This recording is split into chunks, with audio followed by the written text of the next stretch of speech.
शाळेचा पहिला दिवस हा मुलांना आणि त्यांच्या पालकांना अगदी कायम आठवणीत राहतो.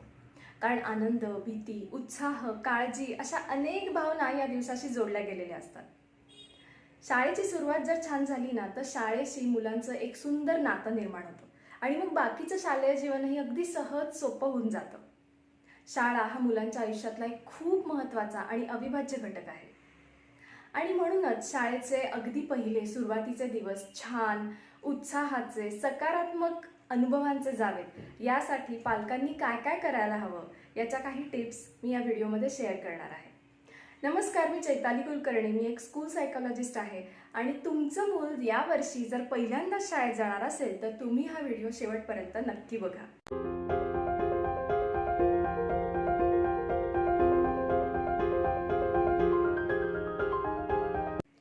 शाळा हे मुलांच्या आयुष्यातलं खूप मोठं ट्रान्झिशन आहे, खूप मोठा बदल आहे.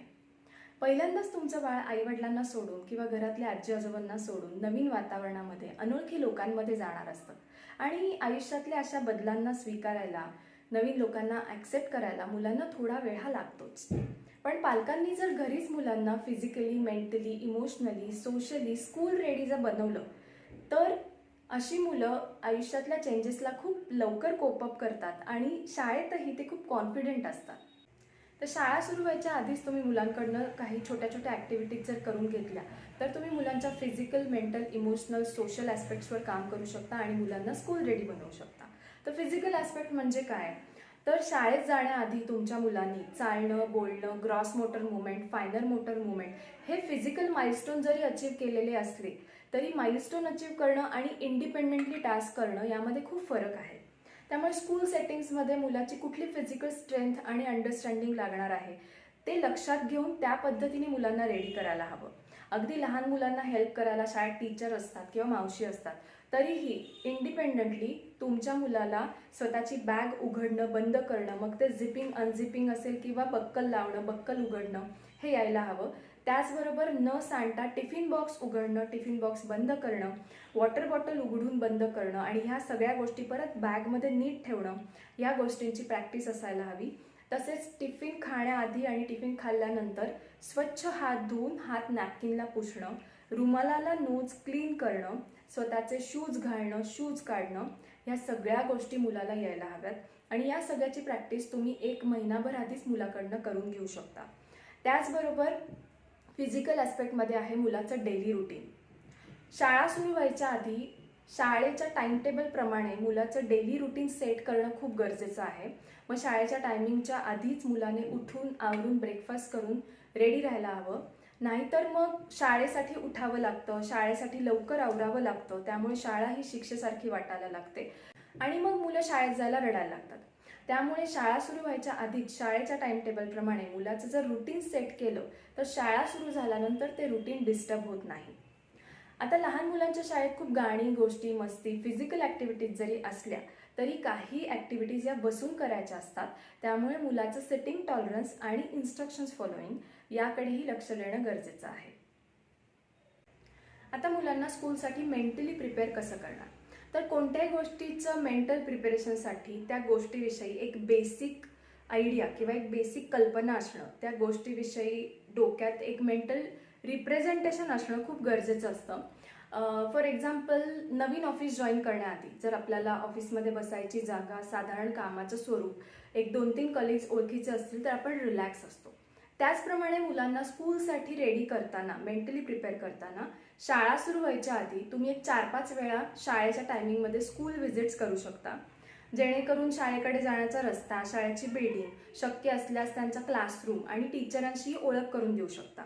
म्हणजे या सगळ्या गोष्टींशी ते छान फॅमिलियर होतात आणि त्यांना सगळ्याच गोष्टी अगदीच नवीन वाटत नाहीत. आता मुलांना इमोशनली प्रिपेअर कसं करायचं हा खूप महत्त्वाचा पॉईंट आहे आणि खरं तर मुलांपेक्षा पालकांनी इमोशनली स्टेबल राहणं खूप गरजेचं आहे. आता काही मुलं ही शाळेत जायला खूप आनंदी असतात, उत्साही असतात, पण काही मुलं शाळेत जायला घाबरतात.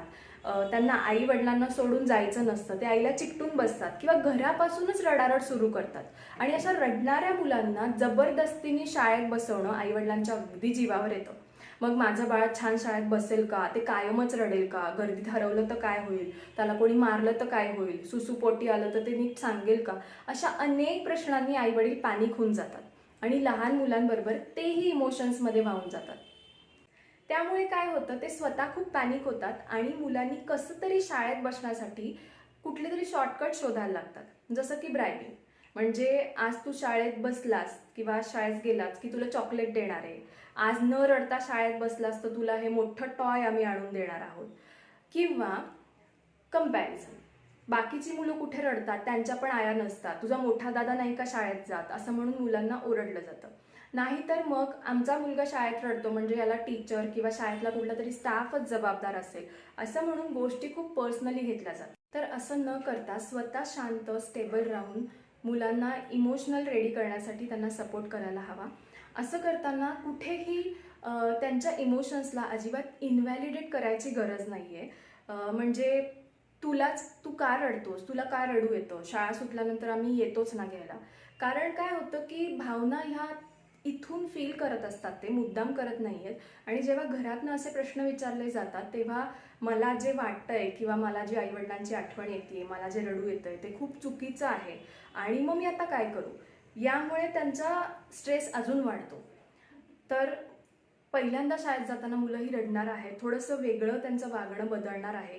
या सगळ्याला तुम्ही प्रिपेअर्ड असणं आणि मुलाला ह्या सगळ्या गोष्टी किती नॉर्मल आहेत हे समजून सांगणं महत्त्वाचं आहे. तुम्ही त्यांना सांगू शकता की आत्ता सगळं नवीन नवीन आहे, तुला आमची आठवण येणं, थोडीशी भीती वाटणं, रडू येणं हे खूप नॉर्मल आहे. हळूहळू तुला नवीन फ्रेंड्स मिळतील, टीचरांशी ओळख होईल आणि लवकरच तुला शाळा आवडायला लागणार आहे. शाळा हा विषय कुठल्याही मटेरियलिस्टिक गोष्टींशी जोडला गेला नाही पाहिजे, त्याचं रॉंग असोसिएशन नाही झालं पाहिजे. म्हणजे शाळेत जाण्यासाठी चॉकलेट, टॉईज अशा सगळ्या गोष्टी तुम्ही जर प्रोव्हाइड करायला लागलात तर काही दिवसांनी शाळेची भीती जाते, मुलं छान शाळेत रुळतात.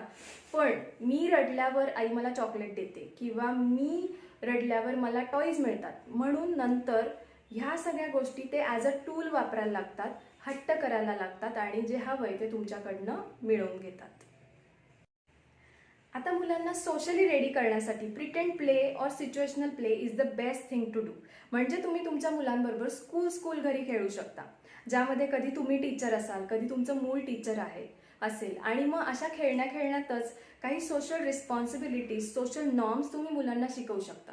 साधारण स्कूलमध्ये काय काय होतं, प्रेझेंटी घेतल्यानंतर काय करायचं असतं, दुसऱ्या फ्रेंड्सला मारणं, चिमटे काढणं कसं अलाउड नाही आहे, किंवा स्कूलची जी प्रॉपर्टी असते, डेस्क, बेंचेस, बुक्स, टॉईज ह्याची कशी काळजी घ्यायची आहे, टीचरांना कसं कॉपरेट करायचं आहे, इन्स्ट्रक्शन्स कशा फॉलो करायच्या, हे सगळं तुम्ही खेळातनं शिकवू शकता.